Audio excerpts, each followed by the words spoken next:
Yan yan. Okay, remate. Okay.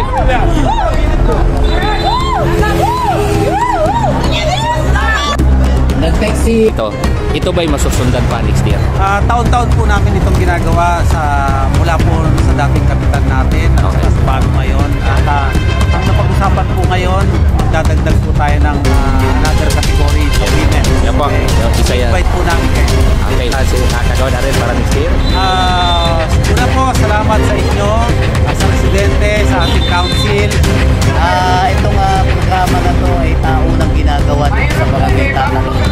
Sa pamumulong pa ni Kapitan Rodel Lobo, tuwing kapistahan ng San Isidro Laboratory ginagawa namin ito. Pagtawad. Siyempre naman po, ang SK po ay laging suportado po sa aming mother barangay or mother county po. Lahat po ng project is, siyempre po nandidiscuss yung mga po sa atin. So lahat po yun is alam po namin suportado po natin. Okay.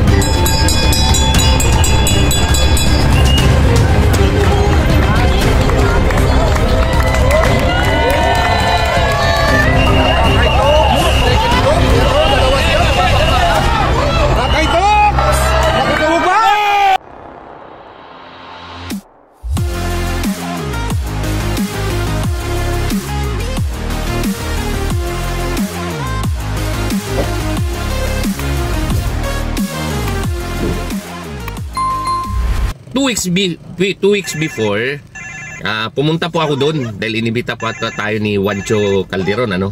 So, inibita po tayo doon para mag-video. So, pagdating doon, ginawa ko 2 weeks before ng laro, pinuntahan ko doon kasi tingnan ko yung kondisyon ng kalye dahil napakasikip ng kalye nila doon, ano, mga kakida.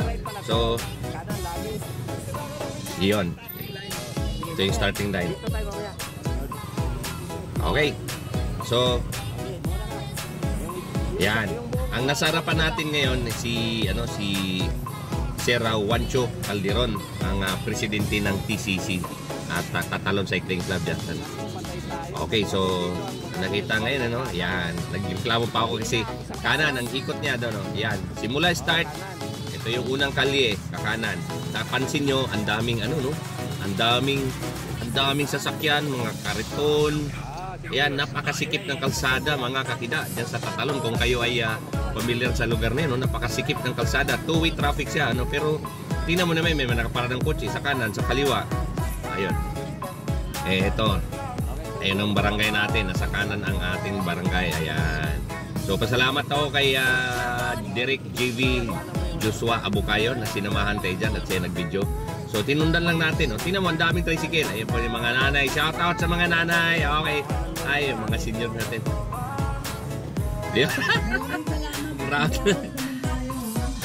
Ayan. Okay, so, yun. Iniikot na ako ni Sir Juancho. Tinitingnan ko kung gaano ka-safety yung palaruan nila. Pero kung titingnan mo dito sa video natin 2 weeks before, mga kakida, imposible, ang daming sasakyan, tricycle. Ayan, tricycle. Tapos sa lubong na nga, malit pa kalsada, pinaradahan pa kabila ang gilid. So, shout out sa mga residente dyan sa Tatalon, ano, sa pagtanggap sa akin dyan. Pagpunta ko dyan, 2 weeks before race. Ayan, mga kira, may dito, ito, nakita natin, may papasok tayo ng palengke. First time kasi ako nakapunta dito, mga kakida, no? So, ayan, kanan ulit. Ito yung pangalawang kanan. Ayan, pagka dito sa, ayan, palengke.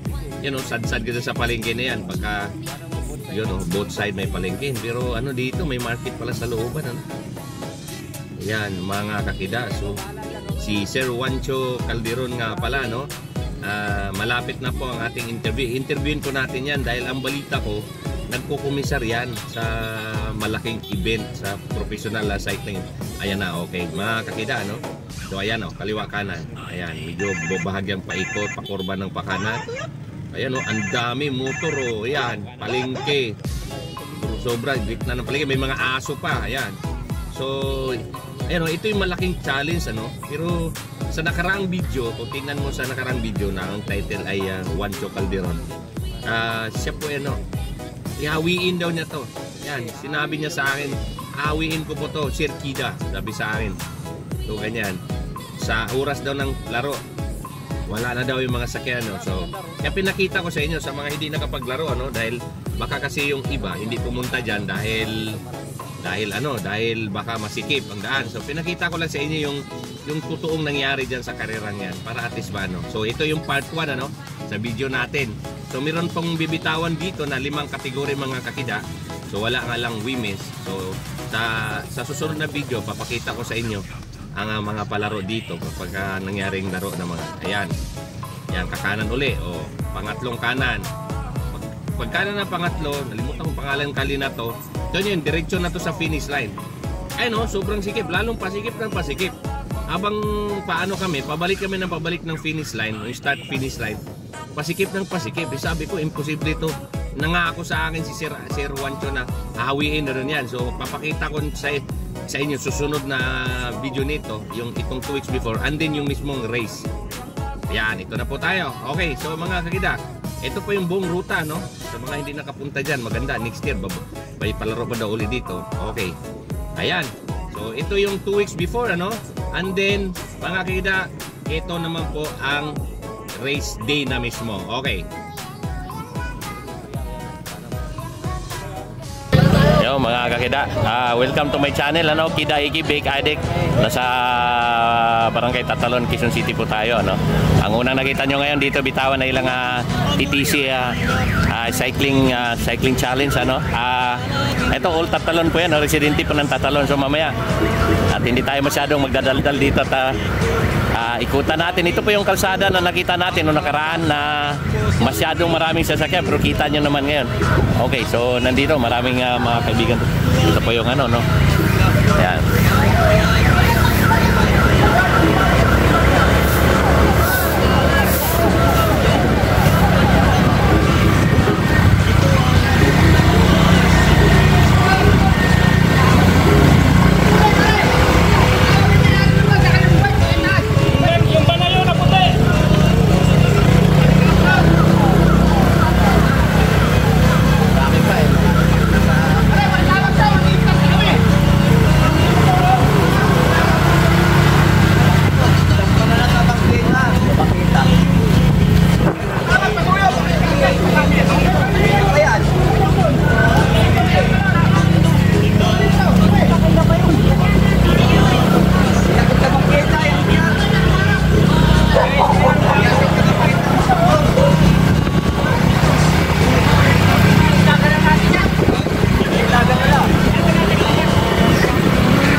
Linis ah. Ang linis ah.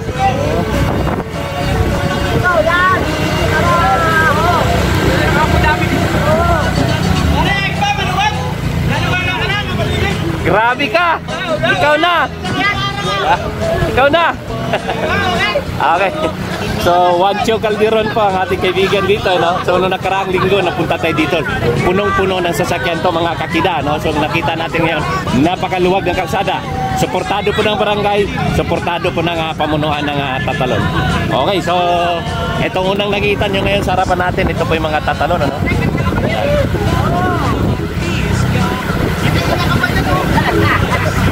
Yan. Yan. Ayan, piloto, taga Cebu, isa to, tumabisaya niya. Ako niya. Bye. Gan. Pangalan. Wilmore Lison. Ayan. Ako gano rin, taga Cebu. Okay.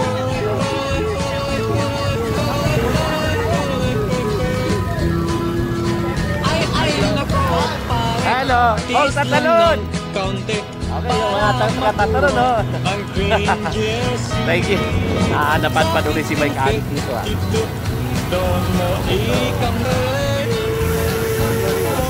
Hi, morning.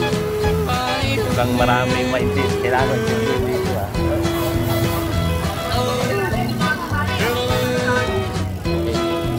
Mura.